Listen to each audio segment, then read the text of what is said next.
Votre attention s'il vous plaît. Cet élément est en français. Contactez-nous pour savoir s'il est aussi disponible en la langue de votre préférence. Veuillez aussi noter qu'il est en audio uniquement. Dépourvu de ce fait d'image originaire. Évangile-éternel.com. Si c'est l'évangile éternel que vous recherchez, alors c'est ici. ChristEquality.com. Les cieux sont à la portée de votre main, juste par un simple clic de la souris. La rubrique Pasteur éternel. vous présente aujourd'hui l'homme de Dieu, le bien-aimé, l'apôtre Blanchard Ingela, ministre de l'Évangile éternel. Recherchez-vous les enseignements de l'apôtre Blanchard Ingela? Allez sur ChristEquality.com ou sur evangileeternel.com/blancharengala.html. Les enseignements sont disponibles en texte, audio et vidéo. Surtout, ne partez point sans souscrire à l'une de nos chaînes YouTube qui correspond à votre version linguistique. Souscrivez s'il vous plaît. Bonne édification au nom de notre commun Seigneur et Dieu Jésus-Christ. Amen. Paix, grâce, miséricorde, amour, assistance, bénédiction d'idées très haut sur tous les concitoyens célestes dans le précieux et glorieux nom de notre Seigneur Jésus-Christ. Prenons sans plus tarder les Saintes Écritures. Je suis dans le livre de Lévitique. Je prends Lévitique chapitre 12, le verset 3e où il est écrit: le 8e jour, l'enfant sera circoncis. Parole de notre Seigneur Jésus-Christ. Bien-aimés dans le Seigneur, nous sommes depuis un temps en train de parler de Jésus-Christ comme il nous l'a ordonné, de prêcher sa parole, de répandre sa pensée et sa doctrine parmi le peuple, et celui qui croira sera sauvé. Donc, étant dans l'exercice et dans l'application de cette mission, nous sommes obligés par l'Esprit, car comme le dit le frère Paul, annoncer l'évangile est une nécessité qui nous est imposée, qui m'est imposée personnellement. Donc je le fais parce que je me retrouve dans l'obligation de le faire. Je le fais parce que je n'ai pas de choix. J'ai été choisi, ligoté, enchaîné à faire ce travail. Donc, c'est pourquoi celui qui nous a choisis, celui qui nous a enchaînés pour faire ce travail, a aussi mis à notre disposition tout ce dont il faut afin de pouvoir rapprocher de vous les saluts. Donc, nous sommes au temps où le salut est encore beaucoup plus près de nous que au temps où nous avons cru. Voilà, bien-aimés dans le Seigneur, le thème de cet enseignement sur Jésus-Christ intitulé esclave, virgule, serviteur, virgule, ami, virgule, femme, puis fils. Enfin, le retour au point initial. De quoi s'agit-il, bien-aimés dans les Seigneurs? Nous sommes en train de parler de toi et moi, concitoyens du ciel. Nous sommes en train de parler de l'amour de Dieu vis-à-vis de sa créature principale. La créature principale de Dieu, créature à cause de laquelle Dieu a créé le reste des choses. Parce que le problème est que Dieu a créé d'abord l'homme. La Bible déclare à sa ressemblance. Et quand il a créé l'homme à sa ressemblance, c'est alors qu'il est allé planter un jardin. Donc le jardin, ainsi que tout ce qui s'y trouvait, n'était que les conséquences de la création de l'homme. Donc c'est-à-dire, tout existe pour l'homme.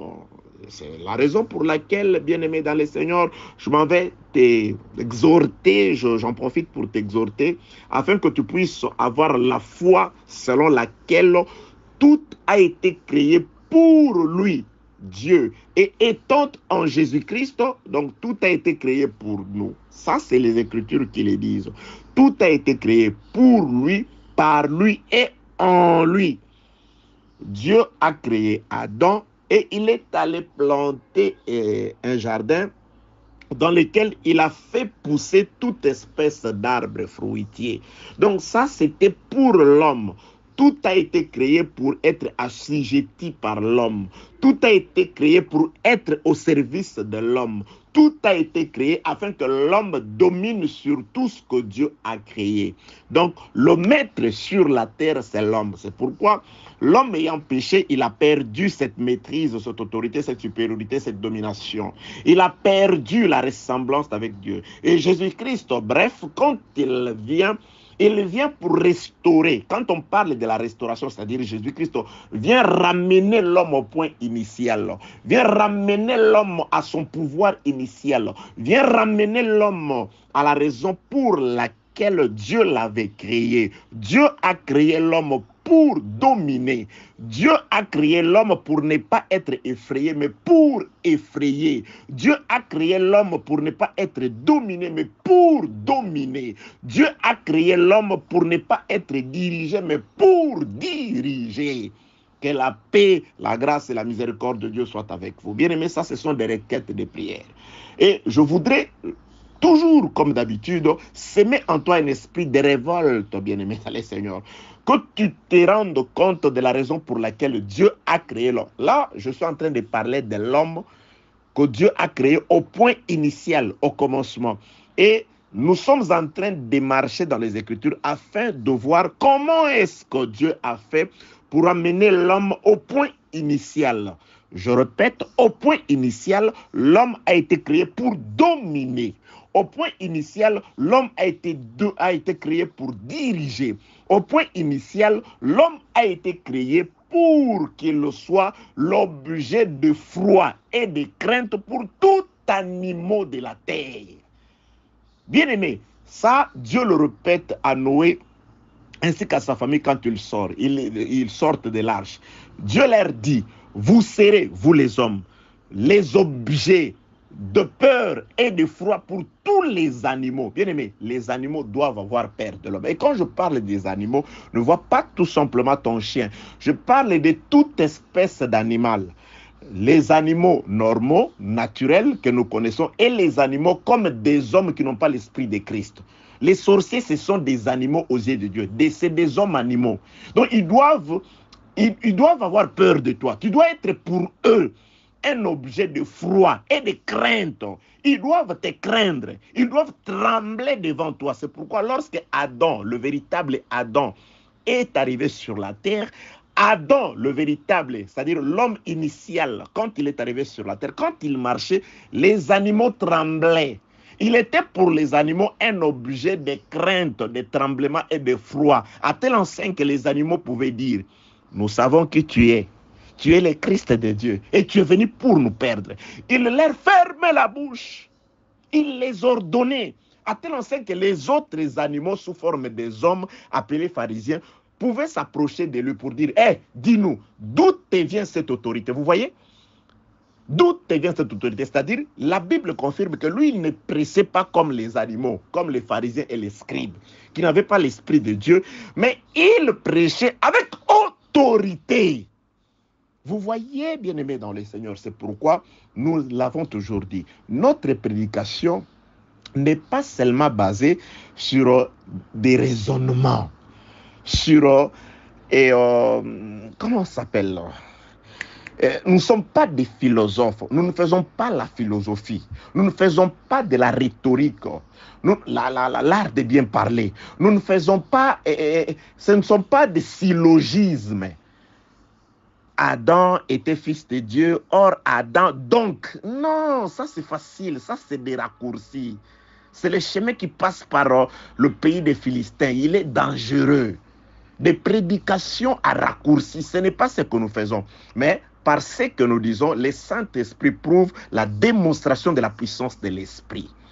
Que la paix, la grâce, la miséricorde et l'amour de Dieu soient avec vous au nom de Jésus-Christ. Bien-aimés dans le Seigneur, écoutez ce que nous sommes en train de dire. Donc là, si Dieu est d'accord avec ce que nous avons prévu, donc en tout cas, nous allons mettre un point virgule aujourd'hui afin de pouvoir poursuivre avec le Saint dans ces thèmes que Dieu nous a mis à l'esprit, de pouvoir partager avec vous un thème d'encouragement, avec vraiment un sujet très très intéressant. Donc je passerai aussi le communiqué à la fin de la prédication. Nous allons passer après cet enseignement, nous passerons dans une série de campagnes d'évangélisation en ligne. Comment ça se passe? Dieu seul sait.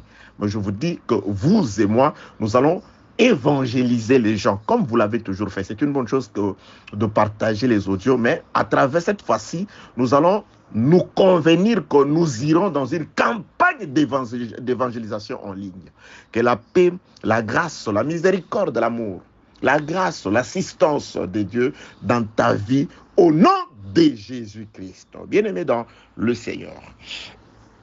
Esclave, voilà cet homme que Dieu a créé pour régner, pour dominer, pour diriger. Cet homme a désobéi à Dieu et il a perdu cette nature-là. Il a perdu tous ces avantages-là.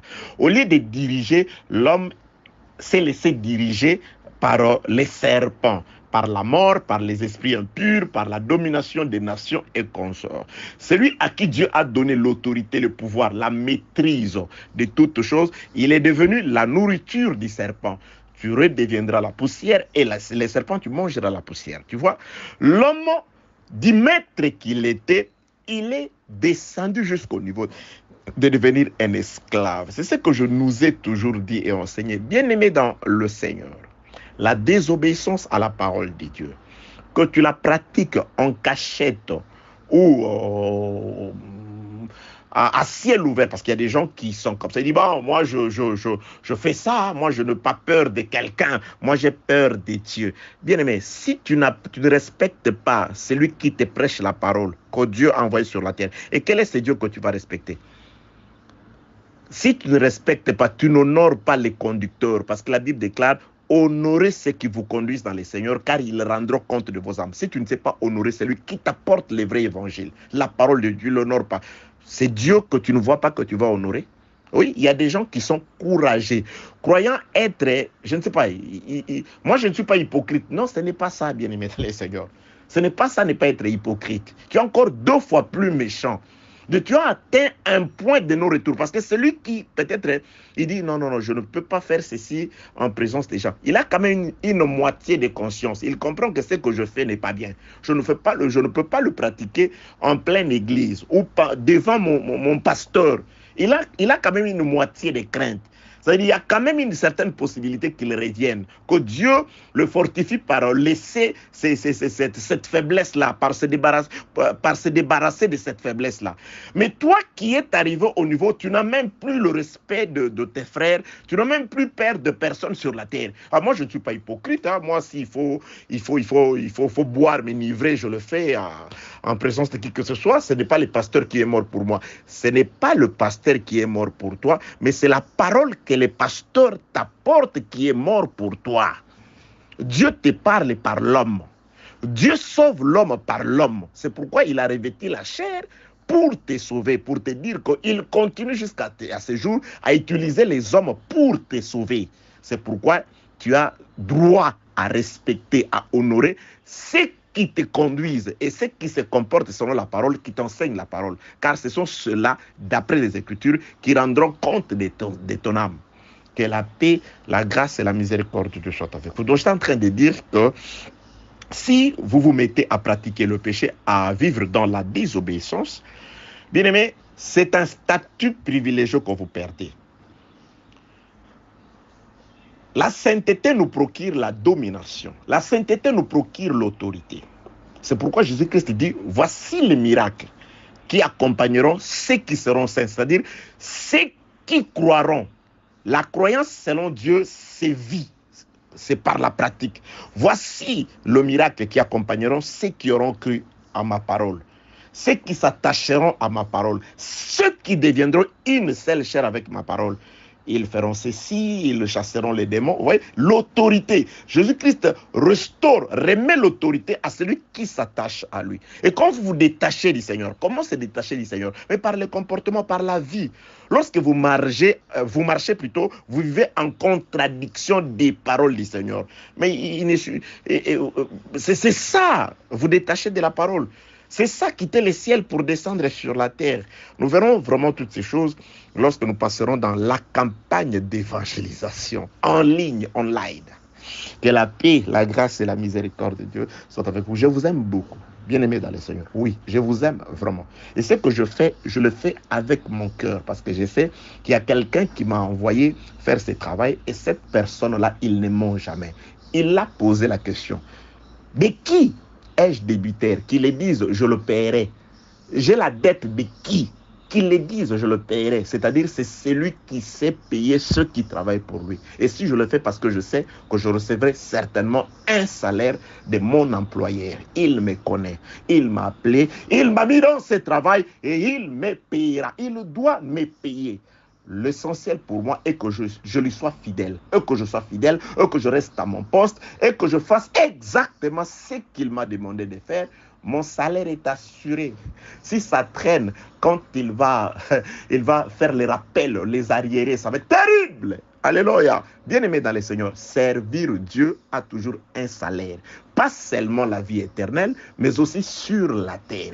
Si ton employeur de la terre, là où tu travailles, pour les gens qui vivent le pays développé, ton employeur, aussi méchant qu'il soit, il sait que dans ton salaire, tu dois te retrouver, tu dois payer le loyer, tu dois t'occuper de tes enfants, tu dois t'occuper de l'électricité, de tout, et ne fût-ce qu'un petit rien doit te rester entre les mains. Un homme, aussi méchant qu'il soit, quand il te paye, il fait attention à toutes ces choses. À combien plus forte raison, si tu es employé par Dieu et que tu lui es fidèle, quand il te paye, bien-aimé dans le Seigneur, il prouve qu'il est beaucoup plus clément que les hommes. Il prouve que c'est lui le miséricordieux. Il prouve que c'est lui le pourvoyeur par excellence. C'est pourquoi servez Dieu.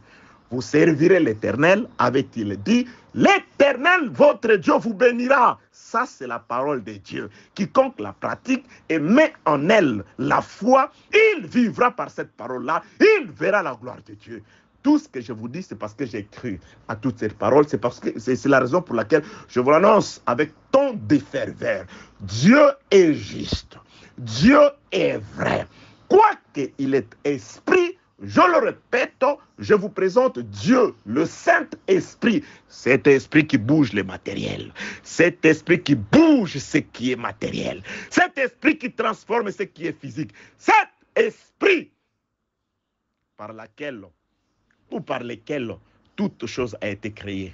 Rien ne lui empêche de pouvoir te restaurer. Rien ne lui empêche de pouvoir te renouveler. Tout ce qui est mort en toi, tout ce qui te fait mal, tout ce qui te dérange, que tout cela soit résolu, réparé, restauré au nom de Jésus-Christ. Bien-aimés dans le Seigneur, nous sommes dans les points virgules de cet enseignement que nous avons commencé depuis déjà 12 audios. Ça, c'est le 13e audio. Esclave, c'est cet homme que Dieu a créé, pour dominer. Après sa désobéissance, il est devenu esclave. Et quand l'homme devient esclave, cela est illustré par la vie d'Israël en Égypte. Israël qui vivait paisiblement et à Canaan avec Israël leur père, il s'est retrouvé en Égypte esclave. Et quand Israël se retrouve esclave en Égypte, Dieu vient délivrer Israël de l'esclavage en Égypte. Et quand Dieu délivre Israël, qui était son peuple, de l'esclavage en Égypte, vous voyez, donc Israël, c'est cet Adam qui avait perdu l'autorité, l'autonomie, l'indépendance, il avait perdu toutes ces choses-là. Il est devenu esclave sous les jougs des Égyptiens et les pharaons qui représentent l'autorité du monde, le diable, la mort et consorts. Donc, Israël se retrouvait esclave en plein territoire ou en plein pays d'Égypte. Et Dieu descend pour délivrer Israël. Quand Dieu délivre Israël, il le ramène au désert. Il dit à Israël au désert: désormais, vous qui avez été esclaves en Égypte, Deutéronome chapitre 6, le verset 21, « Je vous ai délivré de cet esclavage en Égypte, afin de faire de vous mes serviteurs. Vous êtes devenus mes serviteurs. » Lévitique chapitre 25, verset 41 à 43. « Vous êtes devenus mes serviteurs. J'ai fait de vous mes serviteurs. Désormais, personne ne vous vendra plus comme on vend un esclave. Parce que moi, Dieu, je vous avais vendu comme des esclaves, et je suis descendu pour vous délivrer de l'esclavage, je fais de vous mes serviteurs. » Vous voyez, Israël quitte l'état d'un esclave, il devient le serviteur de Dieu. Et comme serviteur, Dieu lui donne les ordres que Dieu lui a donnés, les tâches qu'il doit accomplir pour Dieu, c'était la loi que Dieu lui a donnée. Le thème esclave, serviteur, donc de l'esclave en Égypte, l'homme est devenu serviteur de Dieu au désert. Dieu lui donne son service, les services qu'il doit faire pour lui. Parce qu'un serviteur, c'est par rapport à un service qu'on doit rendre à un maître. L'homme devient ainsi serviteur. Et quand l'homme devient serviteur, plusieurs années plus tard, Dieu revient sur terre dans un corps appelé Jésus-Christ. Et quand Jésus-Christ arrive dans le livre de Jean, chapitre 15, le verset 15, il regarde cet homme qui a été esclave en Égypte, délivré par Dieu, devenu serviteur. Jésus-Christ regarde cet homme, il dit, non, moi, je ne vous appelle plus serviteur. Vous voyez? Donc, je ne vous appelle plus serviteur, mais je vais vous appeler mes amis. Vous voyez comment on évolue dans les thèmes? Esclave, serviteur et ami. Donc c'est le même homme qui était fils par la ressemblance avec Dieu, l'autorité, le pouvoir, l'autonomie, toutes ces choses qu'il avait, tout ce privilège qu'il avait. Il a péché, il a perdu ces privilèges-là. Il est devenu un esclave en Égypte. Dieu descend pour le délivrer de l'esclavage en Égypte et il fait de lui son serviteur. Jésus-Christ arrive et dit, bon, je ne t'appelle plus serviteur. Parce qu'un serviteur, c'est juste quelqu'un qui a une connaissance partielle. Là, c'est Jésus-Christ qui parle dans le livre de Jean, chapitre 15, le verset 15e. Un serviteur, c'est celui qui ne sait pas ce que son maître fait. Un serviteur, lui, oui, tu ne fais que servir, travailler, tu ne fais qu'en tout cas, tu ne connais que les tâches que tu dois remplir pour ton maître. Ton maître a une pièce où il est là, ce qu'il fait là-bas, le serviteur ne sait pas. Qu'est-ce que le maître fait? Le serviteur ignore complètement. Mais le serviteur, quant à lui, il n'a le devoir que de pouvoir servir son maître. Faire de manière à ce que lorsque le maître se manifeste, que le soit servi par lui. Il est toujours là. Et le maître ne tient pas aussi compte des besoins de son serviteur. Donc, Jésus-Christ, dans l'illustration, il dit, un serviteur, quand il vient du champ, quoique fatigué, le maître ne peut pas lui dire, voilà, tu viens du champ, de travailler pour moi, tu es fatigué, repose-toi. Non, le maître, aussitôt que le serviteur arrive, Jésus-Christ dit que le maître lui dira, va me préparer à manger. Donc, c'est-à-dire, un serviteur, c'est celui qui n'a pas de repos. C'est celui pour qui Dieu ne se souciait vraiment pas. Parce que c'est un serviteur, il n'a qu'à faire son devoir. Alors Jésus-Christ, quand il vient, il trouve que son peuple était devenu des serviteurs. Il leur dit, ok, ça va. De serviteurs, je vais faire de vous des amis. Donc il fait évoluer la relation avec l'homme. L'homme était fils, c'est-à-dire vivant dans la maison, mais il a perdu le statut de fils. Par la désobéissance, il devient esclave. Dieu, quand il revient, au lieu de refaire de lui directement un fils, il lui fait passer par beaucoup d'étapes. Tu as été comme fils, tu as désobéi, tu es devenu serviteur. Maintenant, je fais de toi maintenant mon serviteur. Tu es devenu esclave. Je fais de toi, de l'esclave que tu étais, je te délivre, je fais de toi mon serviteur. Et du serviteur, je vais faire de toi mon ami. Donc c'est ainsi que l'homme devient un ami. Pour toi qui ne tombe que sur cet audio ici, c'est une bonne chose. La grâce de Dieu fera à ce que tu aies une idée sur ce qui a toujours été dit durant tous ces enseignements. Elle dira plutôt toute cette période d'enseignement.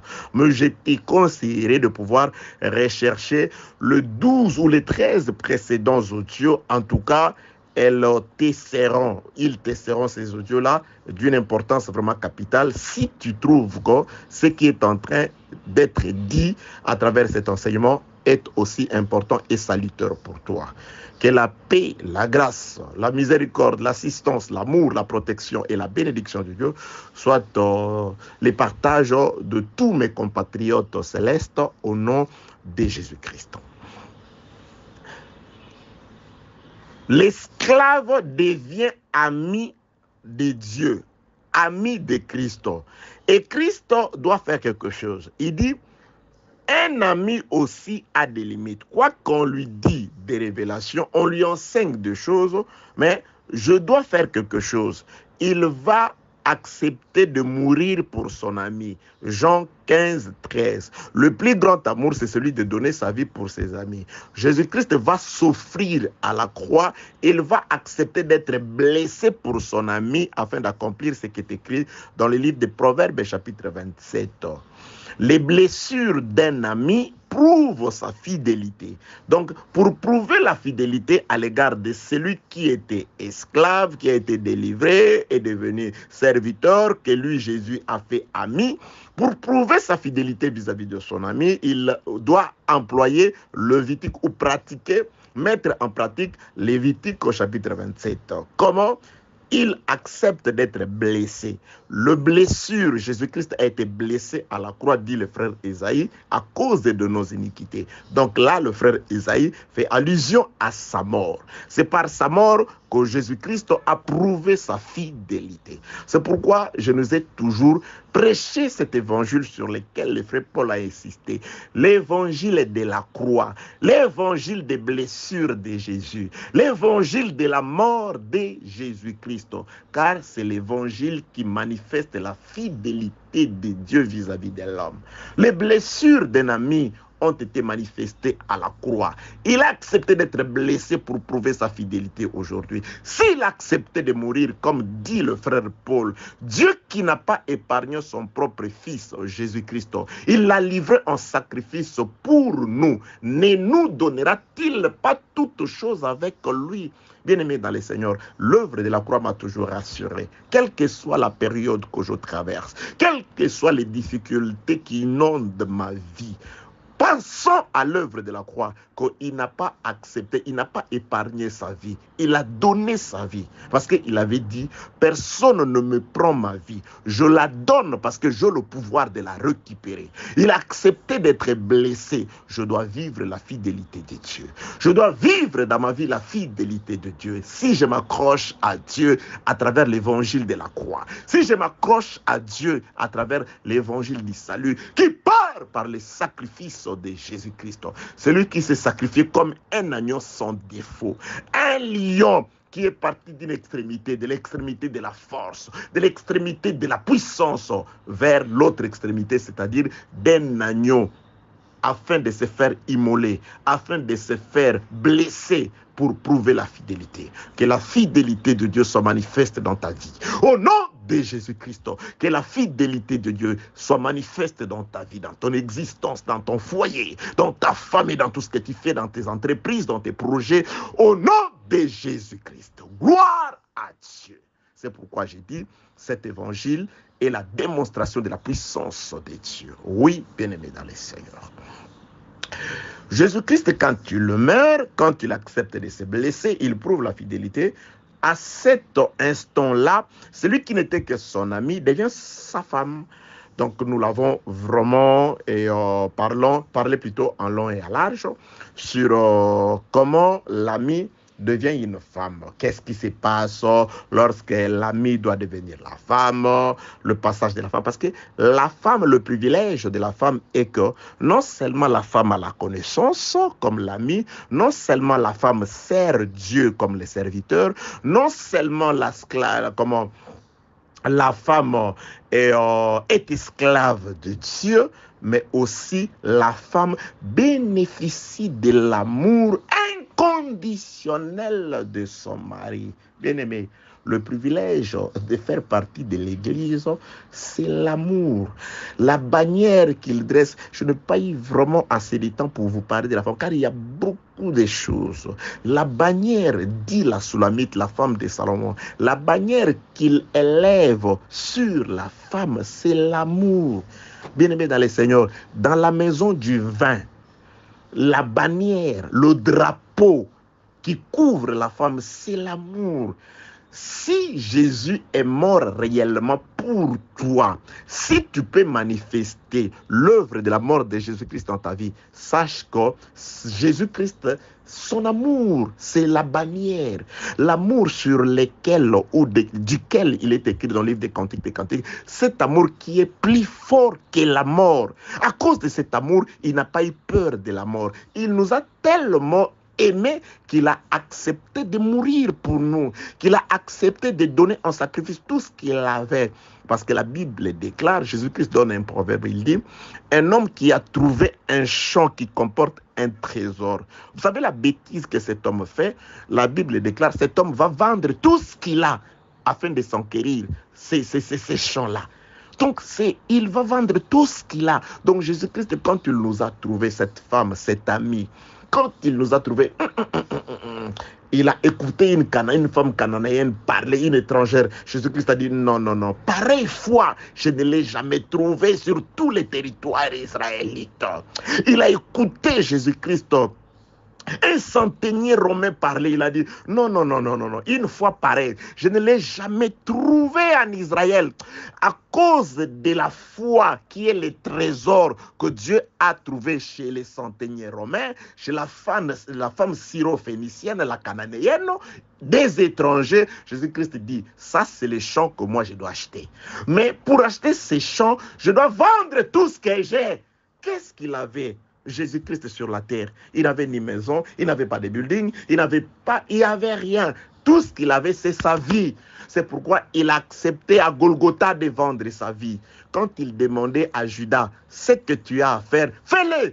Donc c'est lui qui a mis dans Judas l'esprit d'aller le vendre. Donc Judas, quand il partait, c'était par l'esprit de Dieu. Il allait vendre Jésus. Il fallait qu'il soit vendu afin que par le prix de sa vente, qu'un champ soit acheté pour servir de sépulture aux centeniers romains et à la femme syro-phénicienne que nous sommes aujourd'hui. Gloire soit rendue à Dieu. Je bénis Dieu. Il est merveilleux. Il est glorieux. Bien-aimé, je voudrais par l'évangile te faire comprendre combien est l'amour de Dieu, combien il t'a aimé. Il a accepté de se vendre pour t'acquérir, toi les champs, acquis par le sang, le prix du sang. À quel dama? C'est ainsi que eux, dans leur langue, ils appellent ces champs-là. Dans leur langue, ils appellent les champs où on enterre les étrangers à quel dama. Mais dans notre langue, ces champs-là est appelé église. Alléluia! Église. Oh, Dieu est merveilleux. Dans leur langue, ils l'ont appelé Akeldama. Dans notre langue, c'est l'église, c'est l'épouse. Je bénis Dieu parce qu'il est merveilleux. Il nous aime, ce Dieu-là. Nous serons obligés de mettre un point virgule, mais pas un point. Pas finir avec l'enseignement. Aussi longtemps que Dieu nous accordera les souffles de vie et que grâce à vos prières, nous serons toujours là, capables de pouvoir parler de sa part, disponibles tout en nous conduisant dignes de sa parole, vous aurez toujours l'expression de la grâce de Dieu selon les dons de sa mesure qu'il nous a donnés. Esclaves, serviteurs, amis, femmes, puis fils.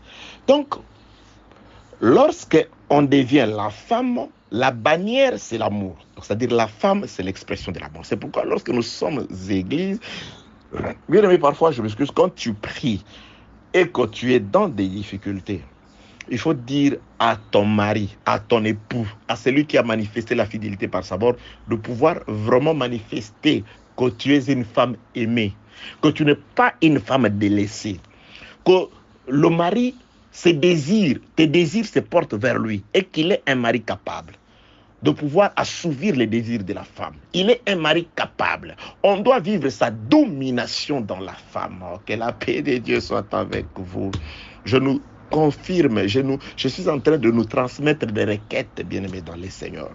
Parce qu'un homme enseigné, il prie facilement beaucoup de temps. Et non des enseignements qui consistent à encadrer des gens.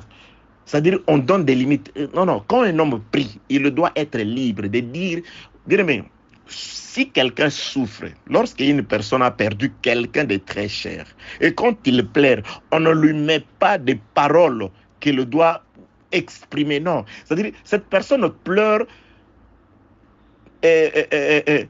dépendant de la douleur. Elle dit parfois des choses que certaines personnes peuvent sentir comme choquant, mais c'est la douleur qui parle. Vous voyez, il y a une femme, Anne, qui a été tellement mortifiée par sa rivale qu'elle souffrait à cause de la stérilité, elle souffrait à cause des moqueries de sa rivale, et pour elle, son mari était comme indifférent plutôt. Elle a cherché, elle a choisi pour voir d'aller prier dans les temples. Et quand elle priait, tellement que la douleur était immense au-dedans d'elle, les pasteurs intercesseurs d'aujourd'hui ou les pasteurs qui conduisent les prières d'aujourd'hui, non, normalement, quand on prie, on ne doit pas dire ça, normalement. Non, la femme dit à ces pasteurs-là, à Élie, les sacrificateurs, non, ta femme prie par rapport à la douleur qu'il y a dans son cœur. Je ne suis pas une dévergondée, je ne suis pas une femme de débauche, je ne suis pas une femme ivrogne. C'est la douleur, c'est l'expression de la douleur du cœur. Regarde ta situation, regarde des problèmes qui t'accablent. Tu n'as pas besoin qu'on te pousse dans la prière. Tu n'as pas besoin qu'on te mette des paroles à dire à Dieu. Il suffit d'écouter l'enseignement, il suffit de lire. Et quand tu lis, quand tu comprends dans la parole de Dieu, quel secours de Dieu est encore disponible, que la guérison est encore disponible, que la solution de la part de Dieu, la solution miracle, l'assistance mystique, mystérieuse de Dieu est encore disponible, que la lumière du Saint-Esprit est encore disponible pour rompre tous les liens des ténèbres qui enferment ta vie, qui emprisonnent ta vie, que toutes ces choses sont encore disponibles. Au nom de Jésus, qu'as-tu encore besoin qu'on te mette des paroles dans la bouche? Qu'as-tu encore besoin qu'on te pousse, qu'on batte les mains pour que tu pries? Qu'as-tu encore besoin qu'on t'introduise, qu'on te demande, qu'on te force à aller jeûner? Qu'as-tu encore besoin? N'est-ce pas que tu dois continuer à frapper devant la porte de cet homme parce que tu es convaincu que dans la maison de cet homme-là, il y a du pain. Ça, c'est la conviction de cet homme qui est allé chercher le pain la nuit chez son ami. Il a frappé parce qu'il savait que dans la maison, il y a le pain. Bien-aimé, il a le pain, Jésus. Continue à frapper, continue à réclamer, continue à insister. Prière veut dire demander avec instance. C'est pourquoi la Bible dit prier sans cesse. Donc, battez la porte sans cesse. Frappez à cette porte sans cesse. Il finira par ouvrir. Il finira par ouvrir. Parce que ces pains-là sont dans sa maison, pas pour lui, ni pour ses enfants, mais pour ceux qui dehors. Quelle que soit l'heure, continue de frapper. Continue de te lamenter devant Dieu, pas devant les hommes. Continue de pleurer devant Dieu comme devant les hommes. Continue de demander à Dieu, non aux hommes. Il y a des gens qui sont devenus tellement plaintifs que parfois on se pose la question s'ils ont Dieu. Et on se pose la question s'ils ont un employeur. S'ils ont été envoyés dans le champ par quelqu'un, où est celui qui t'a employé? Où est celui qui t'a envoyé dans le champ? Ne deviens pas si plaintif que ça. Remets pas ta vie entre les mains de qui que ce soit, pasteur, même pas de vie de fidèle. Tourne vers Dieu. Il est capable de toucher les cœurs de qui qu'il soit. Toi, tu nous prêches les miracles, pasteur, et toi-même, tu ne crois pas aux miracles. Tu ne crois pas que Dieu peut faire des miracles dans ta vie. Tu ne crois pas aux miracles. Tu ne veux pas expérimenter les miracles. Bien-aimé, ce ne sont pas des discours persuasifs de la sagesse que je suis en train de vous présenter. Je veux vous présenter l'Esprit, le Saint-Esprit qui bouge, qui agit, qui restaure, qui relève, qui guérit, qui bénit, qui relève. Au nom de Jésus. Gloire à Dieu. Gloire à Dieu. Gloire à Dieu. Bien-aimé, on ne peut pas continuer à faire des enseignements je fais un enseignement, ça finit. Bon, bien sûr, je bénis Dieu parce qu'il y a des témoignages, il y en a toujours. Et il y en a toujours. Je bénis Dieu pour vous qui témoignez Dieu. Je bénis les seigneurs pour vous qui voyez la main de Dieu à travers ce que vous écoutez. Je bénis Dieu pour vous qui prenez des décisions de pouvoir transformer vos vies, remettre vos vies sur des rails. Je bénis Dieu pour vous qui acceptez, qui renouvelle, en qui, après avoir écouté la parole, il y a un renouvellement des convictions que Dieu peut encore faire dans ma vie, que Dieu peut encore réaliser dans ma vie. Bien-aimé, moi je te prêche, c'est Dieu que lorsque sa droite se manifeste dans ta vie, les hommes doivent dire, mais qu'est-ce qui se passe dans sa vie? Ah non, non, ça ce n'est pas normal. Oui, les hommes font des choses normales. Dieu fait des choses mystérieuses. Ça c'est Dieu. Quand l'homme fait ce qui est normal, aux limites de l'homme, dans les limites de l'homme, dans les limites ou dans la mesure du possible, ça c'est Blanchard. Il ne peut t'assister que dans la mesure du possible. Mais c'est lui que je te présente. Jésus-Christ, le Fils de Dieu. C'est celui qui agit au-delà. Alléluia. Au-delà. Au-delà des limites. Il a dit, ce qui vous est impossible, ce qui nous est impossible, est possible à Dieu. Cela est possible à Dieu. Au nom de Jésus-Christ. Prends un temps de prière après que tu auras écouté cet évangile, cet enseignement. Demande à Dieu, dis à Dieu, ton serviteur m'a dit qu'il est possible que mon problème soit résolu. Aussi grand qu'il soit, il est possible, je veux vivre ta main. Je veux vivre ta main. Je veux vivre ta main. Dis ça à Dieu au nom de Jésus. Répète ça à Dieu. Répète ça à Dieu que ton serviteur a dit que ce n'est pas un mensonge, que tu es là, tu agis, que tu es encore là, que tu travailles, que tu es encore là, que tu résous les problèmes, que tu donnes des solutions, que ta main agit, que tu guéris des maladies déclarées incurables par les hommes. Dieu est vivant, puissant et agissant au nom de Jésus-Christ. Que la paix, la grâce et la miséricorde de Dieu soient sur vous, mes bien-aimés dans le Seigneur. Bien-aimés, j'avais parlé du point de virgule. Qu'est-ce que je tiens à nous dire aujourd'hui? Esclave, je m'excuse. Esclave, serviteur, ami, femme, puis fils. Donc, lorsqu'on devient la femme, là, je nous montre les avantages d'être la femme. L'homme domine sur la femme et les désirs de l'homme, de la femme, sont portés vers son homme. Vous voyez comment Dieu nous ramène au point initial. Donc sur la terre, nous sommes la femme. Et sur la terre, déjà, nous devons continuer ou commencer déjà à vivre le merveille du mari que nous vivrons demain. Je voudrais, comme Rebecca d'abord, vivre, oui, j'entends dire que Dieu a béni son serviteur Abraham, il lui a donné un fils dans sa vieillesse qui s'appelle Isaac. Oui, c'est bien cette théorie, ces enseignements, cette prophétie, cet enseignement en doctrine, par révélation, oui, par, je ne sais pas, connaissance. Oui, c'est une bonne chose, ça c'est la connaissance. Mais qu'est-ce que je vois, toi les serviteurs, où sont les preuves? Où sont les preuves qui attestent que, effectivement, Dieu a béni Abraham? Que moi, Rebecca, je serai à l'aise, à l'abri du besoin, une fois dans la maison d'Isaac. Qu'est-ce que tu nous apportes? Qu'est-ce que tu apportes? Voilà les richesses, voilà l'anneau, voilà le bracelet, voilà des riches présents.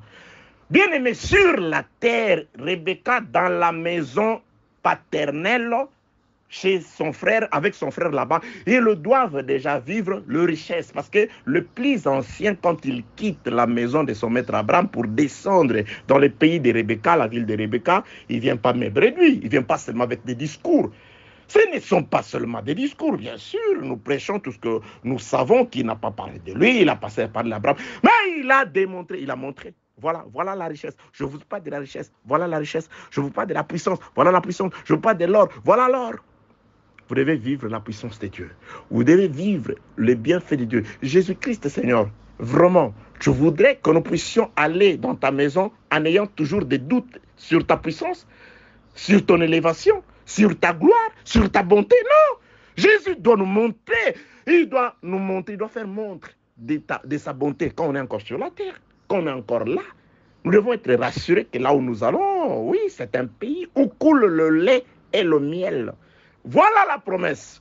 Je vous fais sortir de l'Égypte, je vais vous conduire dans un pays où coule le lait et le miel. Et dans les déserts, ils doivent manger la manne qui avait un goût de miel. Oui, oui, oui, oui. Quand ils mangeaient déjà la manne avait déjà le goût de miel. C'est-à-dire qu'ils pouvaient déjà déguster aux saveurs, oui, du pays de la promesse, étant dans les déserts. Lisez, la manne avait aussi un goût de miel. C'était comme le miel. Oh oui. En attendant, ils allaient vers un pays où coule le lait et le miel, mais dans les déserts, ils consomment la nourriture qui a déjà le goût de miel. Dieu de paix, de grâce, de gloire, laisse que nous puissions consommer même en partie. Oui, nous devons connaître en partie, bien sûr. Même ta puissance, laisse-nous la connaître en partie. Même ta bonté, laisse-nous la connaître en partie. Même ta puissance, laisse-nous la connaître déjà en partie. Parce que demain, nous connaîtrons totalement. Mais aujourd'hui, il nous a été donné de connaître en partie. Dieu de paix, de grâce, de gloire, que tu es amour. Nous devons connaître, palper. Au nom de Jésus-Christ. Alléluia. Ça, ce sont des privilèges qui ne sont réservés qu'à l'épouse. Oui, car la bannière que lui élève sur sa femme, c'est l'amour. Qui aime devient même aveugle. Oui, il devient même aveugle. Ça, ce n'est pas les hommes, mais c'est Dieu. Car le présent aveugle. Un sacrificateur ne reçoit pas. Quand il a reçu ses présents à la croix, il a été aveuglé. Il nous a choisis. Yeux fermés, il nous prend. Nous qui n'étions pas aimés pendant la journée. Voilà Léa. Elle n'était pas aimée pendant la journée. On regardait Rachel. Mais faute d'utiliser les yeux, par le présent de Golgotha, nous sommes entrés. Papa, par son amour, Dieu nous a introduit, nous Léa. Et nous devons profiter de l'amour toute la nuit. Toute la nuit, Léa reçoit la sémence, reçoit toutes les bonnes paroles qui étaient réservées pour Rachel. C'est Léa qui le reçoit, ces paroles-là, la nuit. Nous recevons, bien aimés, toutes ces promesses glorieuses qu'on disait à Israël le matin, la nuit, quand il est mort, par rapport à l'œuvre de la croix, Jésus-Christ, Dieu, est en train de nous donner ces promesses-là. Oh, tu sais que je t'aime, oui. Tu sais que, oui, tous les secrets de Jacob, il est en train de les détailler. Il détaille tous les secrets à Rachel. Jacob est en train de détailler les secrets, de donner la sémence, de donner l'amour, de caresser, d'aimer, de promettre Rachel, de lui dire de très bonnes paroles la nuit. Parce qu'il ne se sert pas de ses yeux. Il ne se sert pas de ses yeux. Voilà le temps de la nuit où nous sommes entrés. Nous qui n'étions pas la bien-aimée. Nous qui n'étions pas la femme aimée. Nous n'étions qu'une femme dédaignée. Nous n'étions que des servantes. Nous voici aujourd'hui devenir héritières de la maîtresse. Nous voici aujourd'hui dans la maison en train de recevoir la sémence sur le toit. Comme les concubines de David.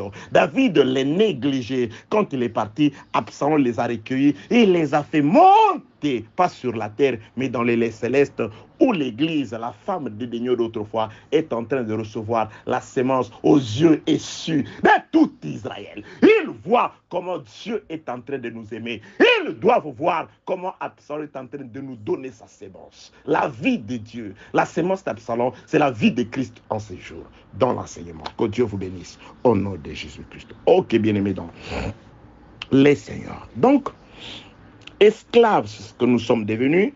Après avoir perdu notre nature, notre statut du fils que nous étions autrefois, nous avons péché, nous sommes devenus des esclaves. Dieu nous a retrouvés comme esclaves en Égypte. Je m'excuse. Désolé. Il nous a récupérés. Il a fait de nous des serviteurs en nous donnant la loi.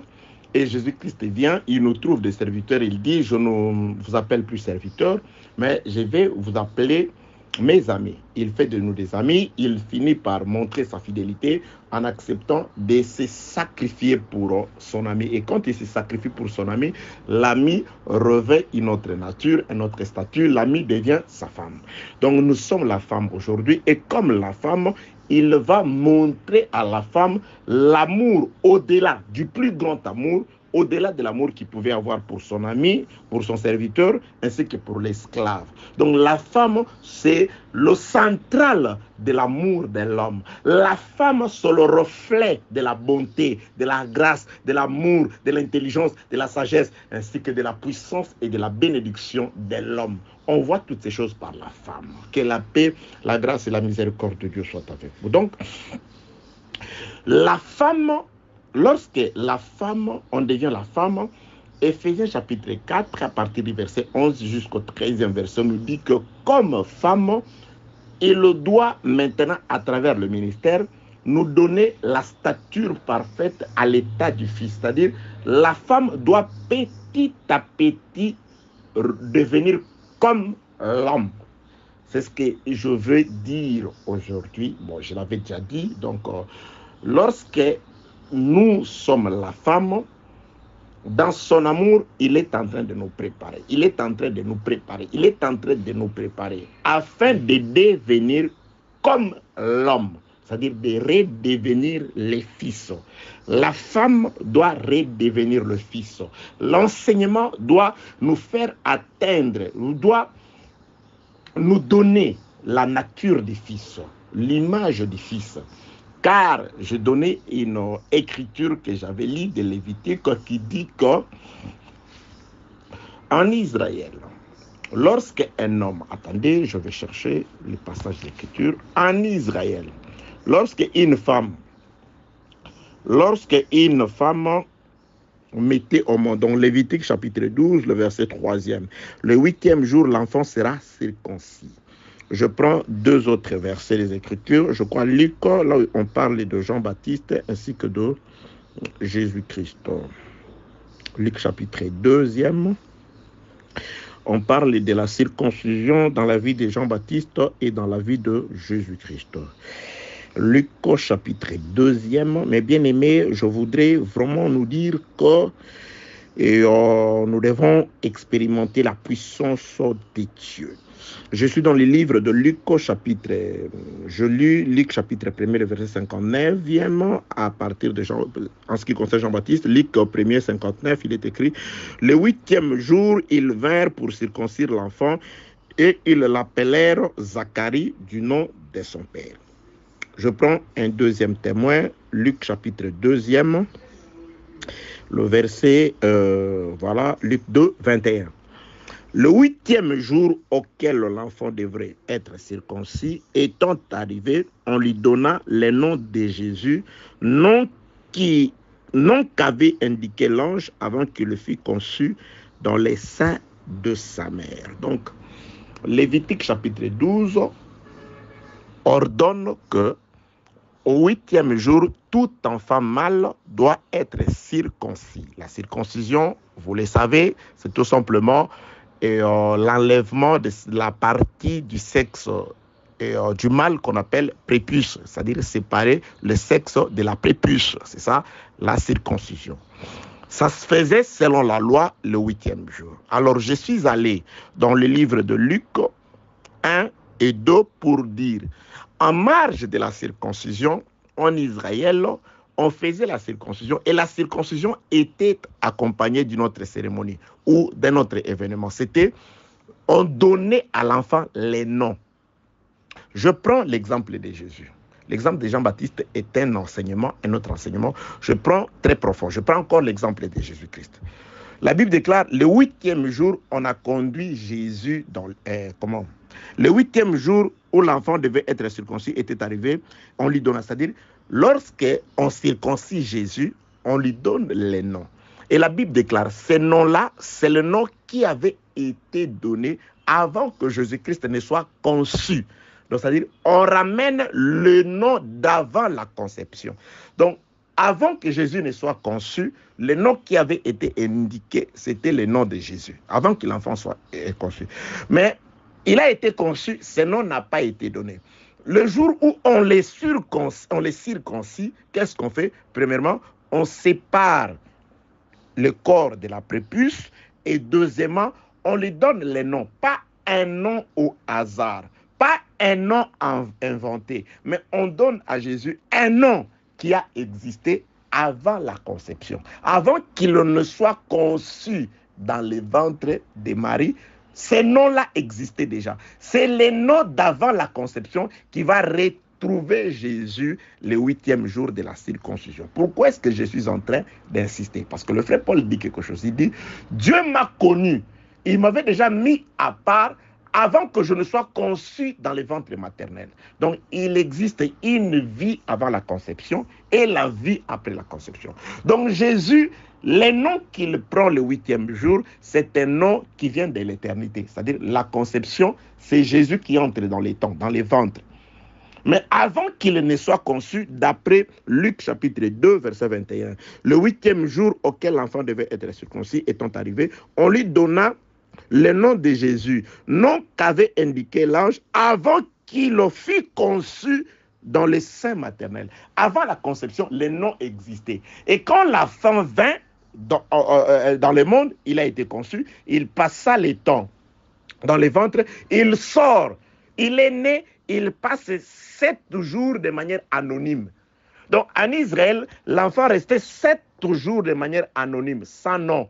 On pouvait l'appeler comme on voulait. Mais c'est le 8e jour qu'on donne les noms. Et le 8e jour, l'enfant reçoit les noms, pas les noms qui a été donné dans les temps, mais il reçoit les noms qui a été avant la conception. Je vais dire ceci. Maintenant, je vais parler du 8e jour. Le 8e jour qui est le jour de la circoncision. Premièrement, la circoncision, on ne la fait pas sur une femme, d'après les Écritures, mais on la fait sur l'homme.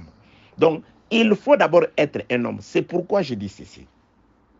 Le thème, c'est esclave. C'est ce que nous sommes devenus. Nous avons d'abord été un fils, Adam. Et nous avons perdu cette nature-là. Dieu nous a chassés. Et quand Dieu nous a chassés, nous avons été chassés comme des esclaves. Et comme des esclaves, Dieu délivre Israël comme des esclaves. Il fait d'Israël ses serviteurs. Et Jésus-Christ vient trouver le peuple comme serviteur. Il fait de ses amis. Au lieu de les laisser comme des amis, Jésus-Christ meurt, il prend son ami, Jésus-Christ la transforme en sa femme.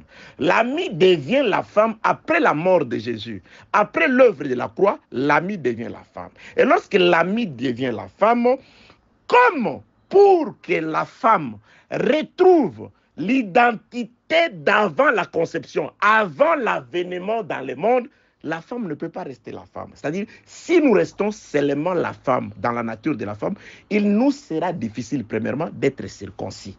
Donc, il faut que nous soyons circoncis. Et pour être circoncis, il faut que la femme devienne comme l'homme, un mâle. Car la circoncision, on ne la fait pas sur une femme. C'est pourquoi Jésus-Christ envoie les ministères dans l'Église afin que la femme puisse être préparée par l'enseignement et que la femme atteigne la stature parfaite du Fils de Christ. Par l'enseignement, je voudrais faire de vous Jésus. Par l'enseignement, le but visé par Dieu quand il envoie ses serviteurs, c'est que ceux qui écoutent l'enseignement, ceux qui reçoivent la parole, reçoivent la nature du Fils. C'est pourquoi esclave, serviteur, ami, femme, puis fils. La femme doit devenir le fils. Lorsque la femme devient le fils, c'est alors qu'on vient faire la circoncision au fils. Ici, la circoncision, bien aimé, le frère Paul définit la circoncision au livre de Colossiens, chapitre 2. Colossiens, chapitre 2, le verset 11. Écoutez comment le frère Paul définit la circoncision. Et c'est en lui que vous avez été circoncis d'une circoncision que la main n'a pas faite, mais de la circoncision de Christ qui consiste dans le dépouillement du corps de la chair. Donc, le frère Paul définit vraiment la circoncision aujourd'hui. La circoncision que nous prêchons aujourd'hui, ce n'est pas la circoncision de la chair. Aujourd'hui, dans l'évangile, vous pouvez être charnellement circoncis ou pas, il n'y a pas de problème. Bien aimé, les Hollandais qui sont incirconcis pour la plupart, quand ils reçoivent l'évangile, ils verront Dieu. Les Chinois qui sont incirconcis pour la plupart, plus de 98% ou 19% des Chinois ici sont des incirconcis. Ils ne connaissent pas cette pratique-là. Nous, quand mon fils, le premier fils est né, je suis allé à l'hôpital, il fallait qu'on fasse la circoncision. C'était difficile. Oh non, c'était difficile. Il fallait trouver un hôpital spécial où on fait la circoncision. C'est vraiment difficile et rare ici en Chine. Donc, la circoncision de la chair n'importe peu. Le frère Paul le dit. Je ne vous ordonne pas de pouvoir vous circoncire quant à la chair. La véritable circoncision que nous vous prêchons aujourd'hui, la véritable circoncision que la femme doit recevoir après avoir devenu le fils, c'est le dépouillement du corps de la chair. Et le dépouillement du corps de la chair se fait dans 2 temps. L'enseignement, premièrement, doit dépouiller en vous le corps de la chair, qui sont les désirs de la chair, les désirs de ce monde. L'enseignement vous retire ça. L'enseignement va calciner ça. La parole que vous écoutez doit vous donner un dégoût du monde, un dégoût de tout ce qui ne cadre pas avec la parole du Seigneur. Ça, c'est le dépouillement du corps de la chair de manière spirituelle. Et nous attendons aussi la véritable circoncision. Cette circoncision-là se fera avant l'enlèvement, qui est tout simplement le dépouillement du corps, de ce corps de la chair, qui est tout simplement la transformation de ce corps. Donc, ce corps du péché, nous devons nous en dépouiller. Le frère Paul dit, lorsque ce corps sera détruit, sachez que nous avons un domicile céleste plutôt, auprès de notre Dieu. Donc ce corps doit être détruit, ce corps doit être calciné. Jusqu'à ce que ce corps sera calciné, c'est alors que nous revêtirons un corps nouveau. C'est avec ce corps-là que nous serons capables de résister à la pesanteur. Nous serons capables de pouvoir aller dans les airs à la rencontre de notre Seigneur. C'est pourquoi j'ai dit ceci pour terminer, bien-aimés dans le Seigneur. Esclaves, nous les sommes devenus après le péché. Serviteurs après la délivrance en Égypte. Amis après que Jésus-Christ nous ait enseigné à ses serviteurs et ce qui était caché. La femme après la mort de Jésus. Et la femme doit être enseignée de manière à ce qu'il devienne comme fils. Quand il deviendra comme fils, c'est alors que le 8e jour, qui sera le jour de la circoncision, le 8e jour ici, c'est la fin de la semaine. C'est la fin de la vie sur terre pour les élus, pour ceux qui étaient au commencement avec Dieu. C'est le départ de la femme, mais la femme doit devenir comme Christ, c'est-à-dire un homme. Il est le 8e jour circoncis, séparé de ce corps, dépouillé de ce corps de la chair, afin qu'il soit capable de pouvoir aller à la rencontre, retourner au point initial. Donc, on ne retourne pas au point initial comme la femme, mais on retourne au point initial comme une femme qui a atteint la stature parfaite de Christ, devenu un mâle. Il attend le 8e jour, c'est-à-dire lorsque nous aurons atteint la connaissance requise par Dieu, lorsque nous serons parvenus à la véritable unité de la foi, nous serons un.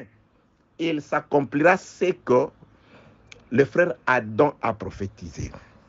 C'est pourquoi l'homme quittera son père et sa mère, s'attachera à sa femme. Vous voyez? Donc, lorsqu'il vient, il s'attache à la femme. Lorsque l'homme s'attache à la femme aujourd'hui par la mort, parce que ce qui a attaché l'homme, Jésus qui a quitté le ciel, son père et sa mère, il est venu sur la terre. Ce qu'il a attaché à nous, la fidélité, c'est par les blessures, c'est par la mort. Jésus est attaché avec nous aujourd'hui. Mais jusque-là, spirituellement, nous sommes devenus une seule chair avec le Seigneur. Mais nous attendons, l'enseignement doit faire que de deux, que nous devenions un. Quand nous devenons un, l'homme et la femme, c'est-à-dire c'est nous qui allons perdre notre nature féminine, notre nature humaine, notre nature féminine, notre nature humaine, notre nature céleste. Nous allons devenir comme lui, une seule chair avec lui, un seul esprit avec lui. C'est alors que nous serons circoncis. La circoncision, c'est le dépouillement de ce corps. Le jour J marqué par Dieu, au son de la trompette, à la voix de l'archange, les morts en Christ ressusciteront et nous les vivants qui serons restés, nous les hommes qui seront restés vivants, nous serons transformés. C'est-à-dire ce corps tombera, ce corps terrestre tombera afin que nous puissions revêtir notre domicile céleste. Et le domicile céleste, c'est ça, Christ. Nous deviendrons Christ. C'est alors que comme l'homme, nous retournerons au point initial. Le retour, c'est celui qui atteint la stature parfaite de Jésus-Christ. Le retour, c'est celui qui a perdu toute nature humaine. Je termine dans le livre de Job, chapitre 19. Job, chapitre 19. Je ne sais pas si je vais trouver facilement la Bible. Ok, Job, chapitre 19. Je prends le verset 26. Là, c'est Job qui pleure. Il dit, quand ma peau sera détruite, il s'élèvera, c'est-à-dire mon rédempteur s'élèvera. Quand je n'aurai plus de chair, je verrai Dieu. Vous voyez, quand ma peau sera détruite, il s'élèvera. Et quand je n'aurai plus de chair, c'est-à-dire l'objectif de l'enseignement, c'est de pouvoir détruire les membres qui sont sur la terre, détruire les désirs de la chair, détruire tout ce qui est charnel, tout ce qui est terrestre, jusqu'à ce que la femme ne reste que l'os. Lorsque la femme ne restera que l'os, c'est alors que Israël pourra sortir de l'Égypte, parce que Joseph avait dit, le jour où vous partirez, vous ne prendrez pas mon corps momifié, mais vous prendrez mes os. C'est-à-dire, la durée d'Israël sur les territoires égyptiens dépendait aussi de l'état du séchage du corps de Joseph. Donc, aussi longtemps que les os de Joseph ne s'étaient pas détachés complètement de la chair, Israël ne pouvait pas sortir, car la promesse disait que vous partirez avec les os. Donc, le corps est en train de se dessécher, le corps de Joseph se dessèche petit à petit, la chair se détruit, jusqu'à ce que le corps ne restera que les os. C'est alors que la promesse s'accomplira. Ils pourront sortir tout en prenant les os et partir avec. C'est pourquoi Job dit comme une femme, quand je n'aurai plus de chair, c'est alors que je verrai Dieu. Tu ne peux pas voir Dieu aussi longtemps que tu as encore la chair, que tu vis encore selon les plaisirs du siècle présent, tu marches encore selon le monde. Il faut que l'enseignement détruise la chair, que tu deviennes l'os, car Dieu d'Anda n'a attiré que l'os. Ça, allez sur YouTube, tapez l'exode de Ève, vous allez trouver tout sur ce que je viens de dire dernièrement. Que la paix, la grâce et la miséricorde de Dieu soient avec vous. Nous avons vraiment suffisamment prié pour vous dans l'enseignement. Je voudrais tout simplement nous dire, préparez-vous. En tout cas, nous allons commencer une campagne d'évangélisation en ligne et de fortification, de manière à ce que vous puissiez garder l'espérance. Que le diable ne puisse pas vous distraire, vous déconcentrer, que vous puissiez toujours garder l'espérance, mettre confiance à Dieu par sa parole, et qu'il est vivant, il est présent, il est attentif à ce qui crie vers lui, et il écoute, il exauce, il révèle, il est le Dieu des solutions jusqu'à ce jour. Que la paix, la grâce et la miséricorde de Dieu soient sur vous, au nom de Jésus-Christ. Amen. Amen. Amen. Merci d'avoir suivi ce message et que Jésus-Christ vous bénisse. Si vous avez une question à l'intention de l'homme de Dieu, si vous voulez que l'homme de Dieu prie pour vous, si vous voulez vous confier à l'homme de Dieu, ou si vous voulez tout simplement bénir l'homme de Dieu, contactez-le directement si ses coordonnées sont disponibles depuis sa page. Sinon, contactez-nous et nous lui transmettrons vos préoccupations. N'oubliez pas de faire un tour à notre page évangélisation pour voir en quoi vous pouvez vous rendre utile à Christ par cette œuvre. Que Dieu vous bénisse tous. Amen. ChristQuality.com. Les cieux en un clic de la souris. Évangile-éternel.com, le site de l'évangile éternel. Christ Equality Fondation, équilibrer la manne ramassée dans le désert de sorte que chacun ait un numère.